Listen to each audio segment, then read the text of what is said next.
Il a fallu attendre la dernière journée. Une victoire 3-0 contre le Burundi et le Cameroun se qualifiait pour la CAN en Côte d'Ivoire. Un soulagement, mais quelques semaines plus tard, des questions se posent, notamment autour du sélectionneur.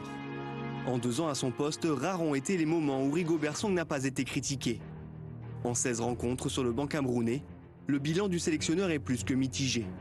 7 défaites, 5 matchs nuls et seulement 4 victoires, c'est trop peu. Pire, le Cameroun n'est plus que la 7e nation africaine au classement FIFA. Presque un scandale pour le 2e pays le plus titré dans l'histoire de la Coupe d'Afrique des Nations. Un bilan médiocre au point d'être sur la sellette à 2 mois de la compétition en Côte d'Ivoire. Mais le risque est grand. Malgré les pauvres résultats, Rigobert Song a réussi à qualifier son pays pour la dernière Coupe du Monde et pour la CAN. Une issue qui serait surprenante mais qui serait loin d'être une première. Rien qu'en 2021, 4 sélectionneurs ont été licenciés dans les 2 mois précédant la CAN. Longtemps protégé par son président Samuel Eto'o, leurs destins peuvent être liés. D'autres mauvais résultats pourraient entraîner un départ des 2 hommes. Le cas Rigobert Song fait donc parler. Contre Maurice et la Libye, le sélectionneur des Lions indomptables joue déjà sa peau. Des mauvais résultats pourraient l'empêcher de participer à sa première CAN sur un banc d'entraîneur. Rigobert Song est-il un sélectionneur en danger ? Et je me tourne en premier vers vous, Cédric Kanté. Est-ce que vous pensez que vous refilez la patate chaude? Je vous refile la patate chaude. Je vous le réserve pour après. Il y a les 2 prochaines journées. 2 matchs. Certes, l'île Maurice, ça devrait passer. À moins que. Mais il y a un déplacement en Libye. Ouais, c'est quand même des bons sparring partners. C'est quand même 2 matchs. Alors, ce n'est pas des matchs amicaux, parce qu'il y a un peu de pression quand même.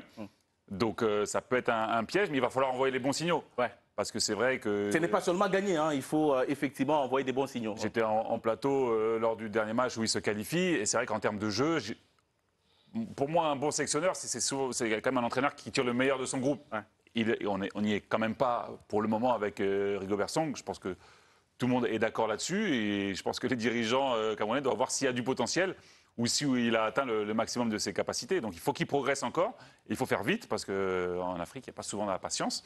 Donc en danger, je dirais non, parce qu'il y a 2 matchs quand même qu'ils doivent gagner. Il faut que ces joueurs aussi le suivent. Ouais. Parce que c'est pareil, à la fin de match, on a vu des choses avec certains joueurs. Il faut qu'il y ait un groupe, une unité derrière le coach, parce que ça serait quand même injuste qu'il participe à la CAN.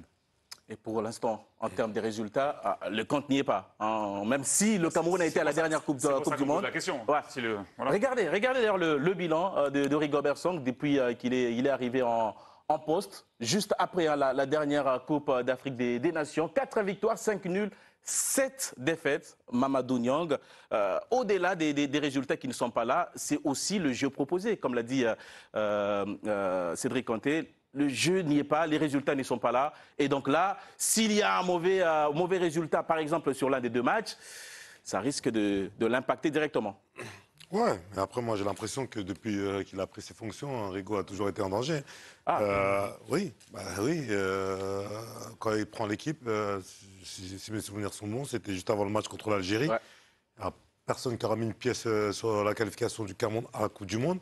Mais aujourd'hui, le bilan, il est ce qu'il est. Il a rempli ses objectifs. Il s'est qualifié à la Coupe du Monde, il s'est qualifié à la CAN. Il a fait ce qu'on lui a demandé. Ça, c'est beaucoup plus important. Pour moi, c'est beaucoup plus important parce que sur les défaites, il y a eu beaucoup de matchs amicaux. Et les matchs amicaux, pour moi, sont faits pour réviser, en fait, pour mettre des choses en place, pour essayer des choses, pour voir. Et le résultat importe peu. Même si en Afrique, on sait très bien qu'il faut toujours mettre gagner. Les choses en place, on les attend toujours. Il faut toujours gagner, que ce soit un match amical ou un match en compétition officielle, il faut toujours gagner. Mais moi, j'ai toujours un problème avec ça, c'est-à-dire que quand un entraîneur atteint les objectifs qui lui ont été fixés, de le licencier juste avant la compétition, pour moi, j'ai toujours un problème avec ça. C'est arrivé à 4 entraîneurs, 4 sélectionneurs lors de la dernière Coupe d'Afrique des Nations. Ouais. Mais j'ai toujours un problème avec ça. Moi, à partir du moment où il a qualifié son équipe, il se doit d'aller dans cette compétition avec son équipe et montrer tout ce qu'il a préparé auparavant.